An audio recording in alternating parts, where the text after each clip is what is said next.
أعوذ بالله من الشيطان الرجيم. بسم الله الرحمن الرحيم.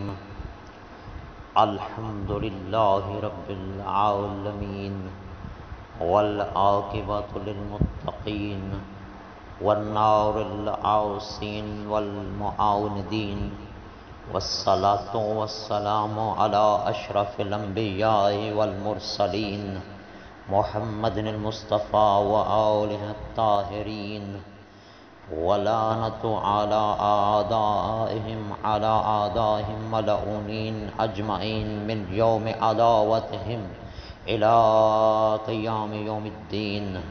أما بعد فقد قال الله سبحانه في كتابه المبين وخطابه المتين وهو أصدق القائلين. بسم الله الرحمن الرحيم. قل إن كنتم تحبون الله فاتبعوني يحببكم الله. عزیز محترم، میں نے آپ کے سامنے اللہ کی کلام میں سے ایک آیت کا شرح حاصل کیا جس میں اللہ اپنے حبیب کو کہہ رہا ہے کہ ان لوگوں سے کہہ دو، قل ان کنتم تحبون، اگر تم مجھ سے محبت کرو گے، فاتبعونی یحببکم اللہ، تو پھر اللہ بھی آپ سے محبت کرے گا. عزیز محترم، موضوع محبت کیا ہے؟ اللہ جو آپ سے محبت کا طلبگار ہے، اللہ جو آپ سے محبت چاہتا ہے، وہ محبت کیا ہے؟ عزیز محترم، آج دنیا محبت کے چنگل میں پھنسی ہوئی ہے. آپ دیکھ رہے ہیں بیٹا اولاد کی محبت میں، اولاد باپ کی محبت میں، زوجہ خاوند کی محبت میں، یعنی کہ ایک سلسلہ ہے محبت کا. لیکن ایک قاعدہ اور قانون ہے کہ محبت یک طرفہ نہیں ہوتی، محبت دونوں سائڈوں سے ہوتی ہے. اگر میں کسی سے محبت کروں تو آگے والا اگر مجھ سے محبت نہیں کرتا، اس محبت کا کوئی فائدہ نہیں ہے. محبت کا فائدہ تب ہے جب میں جس سے محبت کرتا ہوں وہ بھی مجھ سے محبت کرے، تب محبت کا فائدہ ہے. اب اللہ رب العزت کہہ رہا ہے کہ تم مجھ سے محبت کرو. اب ہم کیا اس سے محبت کرتے ہیں؟ پھر اللہ کیا ہم سے محبت کرتا ہے؟ چلو ہم تو کہتے ہیں، زبانی اقرار کرتے ہیں کہ ہم اللہ سے محبت کرتے ہیں، تو کیا اللہ ہم سے محبت کرتا ہے؟ عزیز من، ہمارا تو یہ دعویٰ ہے کہ محبت کچھ چیزوں کی وجہ سے ہوتی ہے، ایسے نہیں محبت ہوتی. اگر ایسے محبت ہو جاتی تو ہر بندہ ایک دوسرے سے محبت کرتا. کچھ اسباب ہیں، کچھ ذرائع ہیں جن کی وجہ سے انسان محبت کرتا ہے. ایک بندہ دولت کے ذریعے محبت کرتا ہے، اس کو دولت عزیز ہے. ایک بندے کو کرسی عزیز ہے، وہ کرسی کی وجہ سے محبت کرتا ہے. ایک بندہ اس کو اولاد عزیز ہے، اولاد سے محبت کرتا ہے. یعنی کوئی نہ کوئی ذریعہ، کوئی نہ کوئی سبب ہے محبت کرنے کا. بے سبب محبت نہیں ہے. جب محبت یک طرفہ نہیں ہو سکتی، دو طرفہ ہوگی تو اس کو محبت قبول کیا جاتا ہے. اسی طرح یہ جو ذرائع ہیں، جو بندہ دولت کا محبت کرنے والا ہے تو وہ دولت سے محبت کرے گا. جو کرسی کا ہے، کرسی سے محبت وہ کرسی کی وجہ سے کرے گا. اور جو اولاد سے محبت کرتا ہے، اولاد کی وجہ سے محبت کرے گا. یعنی کہ اسباب ہیں محبت کرنے کے. اب سوچنا یہ ہے کہ اللہ نے جو کہا ہے، اب ہم اپنے تو اسباب دیکھتے ہیں نا کہ ہم یا بندے کسی کو خوبصورتی کی وجہ سے محبت کرتے ہیں، یا کسی کو دولت کی وجہ سے کرتے ہیں، یا کسی کو اپنا قریبی ہونے کی وجہ سے محبت کرتے ہیں. اب دیکھنا یہ ہے کہ ہم تو کسی نہ کسی لالچ اور کی وجہ سے، لالچ کی وجہ سے کرتے ہیں نا محبت، تو اللہ ہم سے کون سی محبت چاہتا ہے اور وہ کون سی ہم سے محبت کرتا ہے؟ سوچنا تو یہ ہے نا۔ اب ہم جو محبت کرتے ہیں، دنیا میں جتنی چیزیں پائی جاتی ہیں، ہر چیز کو دیکھتے ہوئے کسی کو بنگلہ کوٹھی گاڑی سے محبت، کسی کو اولاد سے محبت، کسی کو والدین سے محبت، کسی کو کھانے سے محبت، کسی کو پیپسی سے محبت، کسی کو کوئی جو یعنی کہ کسی کو دین سے محبت، یعنی کہ ہر بندے کے سوچ جس طرح الگ ہے نا، اس طرح اس کی محبت بھی الگ ہے۔ ہر بندے کی فکر جس طرح الگ ہے نا، اس بندے کی محبت بھی الگ ہے۔ ہر بندے کا اپنا فکر محبت کا اپنا ترازو ہے جس کے ذریعے وہ محبت کرتا ہے۔ اسی طرح جب اللہ نے کہا مجھ سے محبت کرو، اب ہم اپنا تو معائنہ کر رہے ہیں کہ ہمیں دولت سے محبت یہ بھی ملے، یہ بھی، یہ نہیں دیکھنا کہ جو سامنے والا جس سے ہم محبت کر رہے ہیں کیا وہ ہم سے محبت کرتا ہے کہ نہیں۔ عقل کامل تو یہ ہے نا کہ اس کو یہی پتا ہونا آخر اس میں بھی تو دل ہے، اس کا بھی تو دل ہے کہ وہ بھی تو چاہتا ہے کوئی محبت، کہ اس کے بھی جس طرح میری خواہشات ہیں کہ یہ چیز اس میں پائی جائے، وہ حسن پایا جائے، وہ دولت مند ہو، یہ ہو، وہ ہو، وہ ساری نشانیاں جیسے ہم کہتے ہیں کہ اس میں جمع ہوں تو ان سے کو ہم محبت کرتے ہیں، تو کیا اس میں دل نہیں ہے؟ اس کا دل نہیں کرتا کہ جو مجھ سے محبت کرتا ہے وہ بھی ایسا ہو، ایسا ہو، ایسا ہو؟ کیا اس کا دل نہیں ہے؟ وہ نہیں چاہتا کہ میرے ساتھ جو محبت کرنے والا ہے وہ ایسا ہونا چاہیے؟ عزیز محترم سوچنے والی بات ہے نا۔ ہر بندہ اپنی خواہش تو مقدم کرے گا نا کہ ایسا ہو جس سے ہم محبت کرتے ہیں، آخر اس کا بھی تو دل ہے، اس کا بھی ذہن ہے، وہ بھی تو چاہتا ہے کہ جو مجھ سے محبت کر رہا ہے وہ ایسا ہونا چاہیے۔ اللہ رب العزت وہ ذات ہے جو کہتا ہے کہ اگر تم حسن کی وجہ سے محبت کرتے ہو تو میں حسن کا خالق ہوں، میں حسن کا خالق ہوں۔ اگر تم کرسی کی وجہ سے محبت کرتے ہو تو میں کرسی کا مالک ہوں۔ اگر تم دین کی وجہ سے محبت کرتے ہو میں دین کا سردار ہوں، دین کو بنانے والا ہوں۔ تو اگر تم جتنی چیزوں سے محبت کرتے ہو وہ سب کا خالق میں ہوں، تو جیسا آپ ان چیزوں سے محبت کرتے ہیں نا وہ سب چیزیں مجھ میں پائی جا رہی ہیں، تو آپ کو چاہیے مجھ سے محبت کرنا، یعنی کہ آپ کو جتنی چیزیں آپ کو چاہیے ہیں وہ ساری چیزیں اللہ کی بارگاہ سے ملتی ہیں۔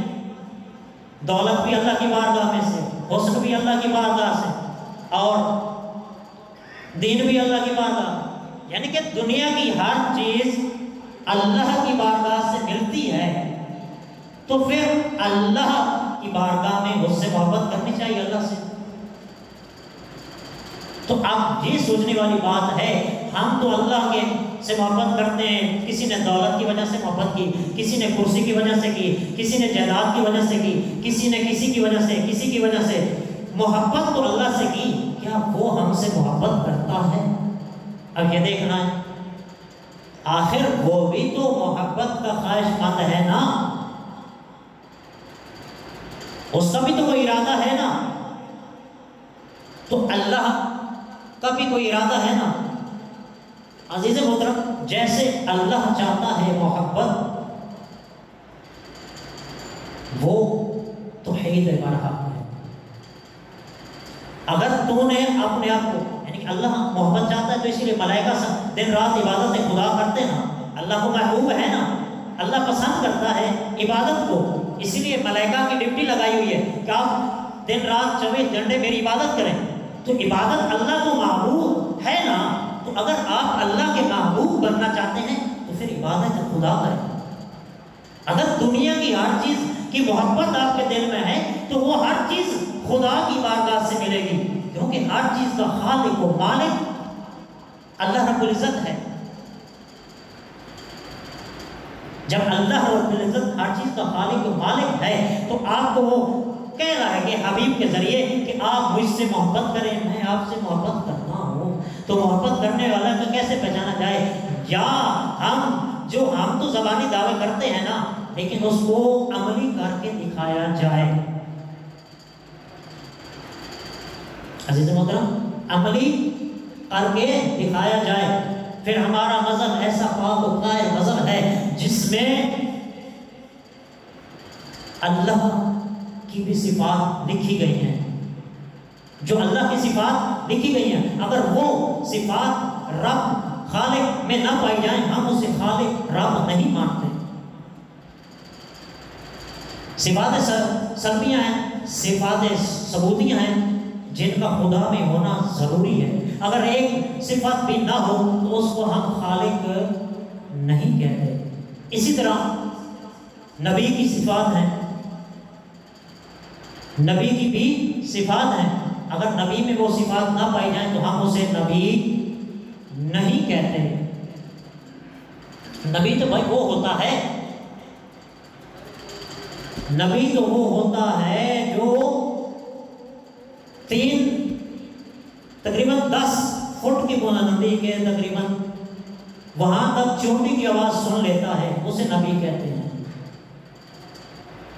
ابھی جو قریب بیٹھا ہو تو اس کو سنائی نہ دے تو وہ اس کو نبی کہیں گے.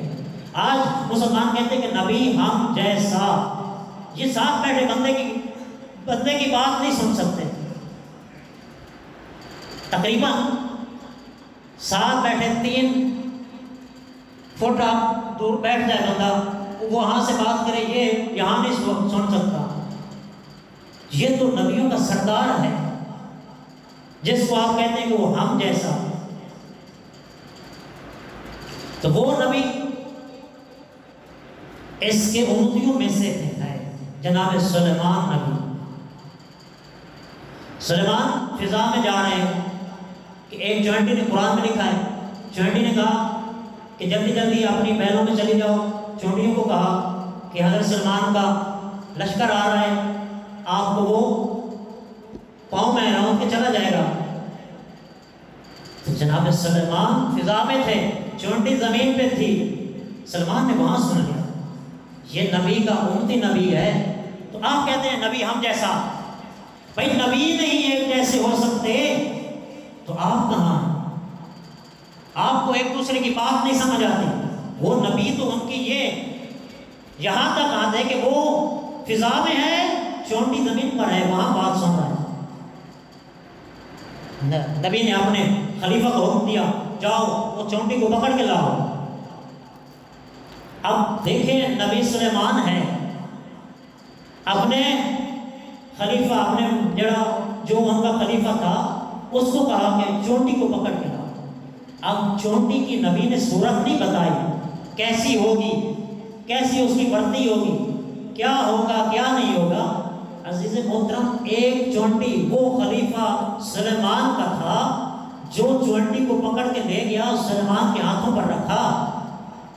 یعنی کہ ایک نبی کا خلیفہ ایسا ہے جس کو چونٹی کا اتنی چونٹیاں تھی، پتہ نہیں کتنے ہزاروں میں تھی، ان میں سے چونٹی کو تلاش کر کے اور اس چونٹی نے انکار بھی نہیں کیا کہ میں نے یہ بات نہیں کی. اس خلیفے نے آ کے اٹھایا چونٹی کو اور حضرت سلمان کے ہاتھ ہتھیلی پر رکھ دیا. خلیفہ نبی کا ایسا ہے سلیمان کا، تو آپ تو محمد مصطفیٰ جو نبیوں کا سردار ہے اس کے خلیفے کو ایسا ویسا کہیں گے؟ اس کے بعد خلیفے ایسے ویسے ہوں گے؟ سلیمان نبی کا وہ خلیفہ جس کو ولایت بھی نہیں ملی اور اس کو چونٹی کی خبر ہے، زمین پر فضا میں اڑتے ہوئے زمین کی خبر ہے اس کو کہ کون سی چونٹی ہے. آج جو مسلمان ہیں وہ نبی کا خلیفہ ایسے ویسے کو بنا دیں گے. عزیز محترم رسول کہتے ہی اسے ہیں جو ہر چیز کا علم رکھتا ہو. اللہ نے اسے معلم بنا کے بھیجا ہے. معلم معلم کا معنی ہے پڑھانے والا. عزیز محترم جب انہوں نے دیکھا کہ یہ مسلمان کہتے ہیں کہ وہ پڑھا تو ایک ملاؤں نے دھوکہ سے چلا بھی کیسا ہے کہ وہ میں نیزہ مارا. جب نیزہ مارا عزیز محترم قاسم زخمی ہوئے. جب قاسم زخمی ہوتے ہیں تو اپنے چچا کسی سمور میں اگر کسی مدد کو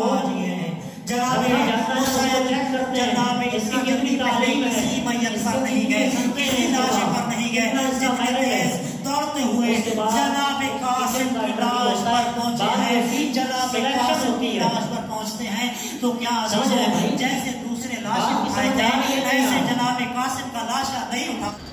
تو سلیکشن بعد میں ہوتی ہے. عزیز محترم، یہ نبیوں کا سردار ہے، معلم بن کے آیا ہے، تو یہ علم پہنچانے آیا ہے، نہ کہ پڑھنے آیا ہے. تو آج کا مسلمان کیسے کہہ سکتا ہے کہ نبی ہم جیسا، پھر کہیں کہ نبی ان پڑھ تھا؟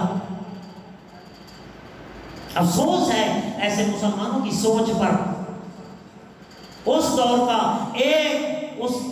ایک جناب سلیمان کے ایک خلیفہ، وہ اپنے مولا کو اتنا لائق اور اتنا معلم سمجھتا ہے، تو آج کا مسلمان کیا ہے؟ یعنی کہ اپنے نبی کو اتنا گرانا چاہتا ہے. جتنے مذاہب ہیں، ہر مذہب اپنا جو ان کا جس کو بھی مانتے ہیں وہ اس کو جتنا اس کو کہتے ہیں نا، اس کو 2 گنا آگے بڑھا کے پیش کریں گے. ہر مذہب، آپ دنیا میں کہیں چلے جائیں، کسی مذہب میں بیٹھ کے اس کو پوچھیں آپ کا مذہب کون سا ہے، آپ کا کس سے تعلق ہے، وہ بتائے گا یہ میرا مذہب ہے، ہمارا یہ رہبر ہے. اگر اس کے رہبر کے بارے میں آپ سوال کریں گے تو وہ بتائے گا، بلکہ جو جتنا ہے اس سے 2 گنا زیادہ بچائے گا. افسوس ہے مسلمان کی سوچ پر، جو اپنے نبی کو بلکہ کم کرتے ہیں، جتنی اس کی مرتبہ ہے اس سے بھی کم کرتے ہیں. افسوس ہے. دنیا کے تمام مذاہب اپنے فرقوں کے جتنے ان کے رہبر ہیں ان کو 2 گنا زیادہ پیش کرنا چاہتے ہیں. واحد امت مسلمہ ہے جو اپنے نبی کو 2 گنا کم کرتے ہیں. افسوس ہے ان مسلمانوں کی سوچ پر. صلوات پڑھے محمد و آل محمد.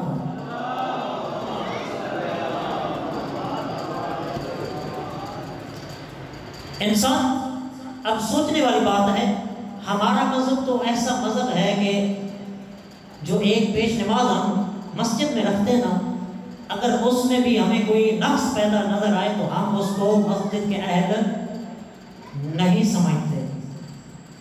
یہ ہمارے امامیہ کے مسائل میں سے ایک مسئلہ ہے کہ مومن ہو، اثنا عشری ہو، حلال زادہ ہو، حرام زادہ نہ ہو، حلال کھاتا ہو، جھوٹ نہ بولتا ہو، یعنی کہ مختلف شرائط ہیں. اگر ان شرائط وہ نہ پائی جائیں تو ہم اس کو مصلی کے قابل نہیں سمجھتے. بھائی اگر ایک مسجد میں، گاؤں کی ایک مسجد لے لیں جہاں تقریباً 10 لوگ نماز پڑھتے ہوں، 10 گھر ہوں، وہاں وہ سارے کلین شیف ہوں، ایک مولانا صاحب جو ہے داڑھی والے ہوں. اب وہ بھی ارادہ کرے کہ سب میرے جو ہم پیچھے کھڑے ہونے والے ہیں مقتدی سارے کلین شیف ہیں، میں بھی داڑھی بنا دوں، کیا وہ دوسرے اس کے پیچھے نماز پڑھیں گے؟ چاہے ان کی بھی داڑھی نہ ہو تو وہ کیا ہے، اس کے پیچھے نماز نہیں پڑھیں گے. کیوں بھائی؟ کیونکہ دین میں ہے کہ جو مصلی والا ہے نا اس میں نقص نہ ہو. ارے بھائی ایک مصلی والے میں ہم نقص نہیں برداشت کرتے تو جو ولی اور امام یا نبی ہو اس میں ہم نقص برداشت کرتے ہیں. اس میں ہم نقص برداشت کرتے ہیں. تو عزیز محترم، آپ یہ کہتے ہیں کہ رسول پاک، یعنی کہ جب ایک امام اس کے والدین اگر کافر ہونا تو ہم اس کے پیچھے نماز نہیں پڑھتے، کیونکہ ایک قاعدہ کلیہ ہے تمام، یعنی کہ فکر اسلام میں کہ والدین کی اطاعت واجب ہے. اسلام میں والدین کی اطاعت واجب ہے، اور پھر نبی جو ہے اس کا اطاعت کر کے دکھانا واجب ہے. آج ہم کہتے ہیں کہ نبی کے والدین نے کلمہ نہیں پڑھا تھا. افسوس ان لوگوں کی سوچوں پر. اگر یہی سوچ لیں کہ نبی کے والدین ایسے تھے تو افسوس ہے. پھر تو اللہ اگر نبی والدین کی اطاعت کرتا ہے تو نبی نہیں رہتا. کیونکہ اطاعت والدین پر وہ کافر ہو جائے گا۔ اگر اطاعت نہیں کرتا تو پھر اپنی امت کو والدین کی اطاعت کا حکم نہیں دے سکتا بھائی، اپنی امت کو والدین کی اطاعت کا حکم نہیں دے سکتا جب تک عملی کر کے نہ دکھائے۔ تو اس کا مطلب ہے ضروری ہے کہ اس کے والدین مسلمان ہوں۔ جب تک مسلمان کی اطاعت کریں گے تو مسلمان رہے گا، پھر اطاعت والدین کی کر کے دکھائے گا، پھر آگے اپنی امت کو بھی حکم دے گا کہ والدین کی اطاعت کرو، اطاعت ضروری ہو گئی۔ تو ہم اتنا نقص بھی نہیں برداشت کرتے بھائی، وہ جائے گا جو ہم کہتے ہیں ہم جیسا، ہم کہاں وہ کہاں۔ بھائی آپ تو ساتھ بیٹھے بندے کی بات نہیں سن سکتے، وہ تو ہیں جو بلندیوں پر بھی چونٹیوں کی آواز سن لیتے ہیں۔ ایک دفعہ ہزاروں کی تعداد چونٹیاں تھی، تو مولا امیر علیہ السلام کا ایک صحابی، تو اس نے پوچھا مولا یہ جو چونٹیاں ہیں یہ کیا کرتی ہیں، ان کا کیا مشغلہ ہے ان کے لیے؟ آپ مولا نے فرمایا کہ یہ جتنی ہزاروں میں، اس میں میں جانتا ہوں کتنی نر ہیں کتنی مادہ ہیں، کتنی کو خوراک جمع ہے کتنی کے پاس خوراک نہیں، کون سی خوراک لینے جا رہی ہے کون سی خوراک لے کر آ چکی ہے، اتنا علم ہے۔ اسے کہتے ہیں ولی، جو ایک چونٹی کی خبر بھی رکھتا ہے۔ تو ہمیں ساتھ ہم سائے کا بھی نہیں پتہ ہوتا، ساتھ بیٹھے ہم سائے کا بھی نہیں پتہ ہوتا اس کا کیا حال ہے، کیسا ہے، بھوکا ہے پیاسا ہے، سویا ہے بیمار ہے، کوئی پتہ نہیں۔ افسوس ہے ایسے، ہم نے فقط اسلام کا لبادہ پہن رکھا ہے، عمل نہیں ہے، عمل نہیں ہے۔ سوال پڑے محمد رحمہ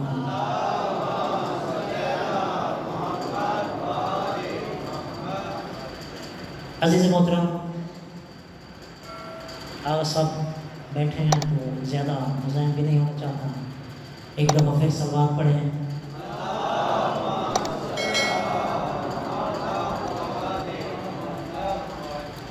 عزیز محترم، ایام غم ہیں، آج 12 محرم الحرام کا دن ہے، اور آپ کو پتہ ہے نا 2 دن گزر گئے، مولا کی شہادت کو آج دوسرا دن ہے۔ حسین سب کچھ شہید کرا کے خود بھی کربلا کے میدان میں سو گئے۔ 11 محرم کی صبح کو سائیدانیوں کو قیدی بنا کے کوفہ کی طرف رواں دواں ہوا یہ قافلہ، اور آج وہ قافلہ کوفہ کی سرحد پر پہنچ گیا۔ ایک مقام آج بھی موجود ہے اور ہم نے وہاں دیکھا ہے جہاں سعدانیوں کو کھڑا کیا گیا۔ کس لیے عزیز محترم؟ اس لیے کہ کوفہ کو سجایا جائے۔ وہ کوفہ جہاں یہ سردار زادی تھی، اب وہ سردار زادی کو قیدی بنا کے اسی کوفہ میں لا رہے ہیں۔ عزیز محترم، کوفہ کو سجایا گیا۔ جناب سیدہ کو پتہ چلا کہ میں کوفے میں جا رہی ہوں، تو بی بی نے اتنا گریہ کیا، پہلے کربلا میں نہیں کہا کہ یا اللہ مجھے موت دے دے، اب دیکھ سوچ یہ کون سا مقام ہے جہاں بی بی کہہ رہی ہے کہ اللہ میرا اللہ کوفے میں داخل ہونے سے پہلے اگر مجھے موت آ جائے۔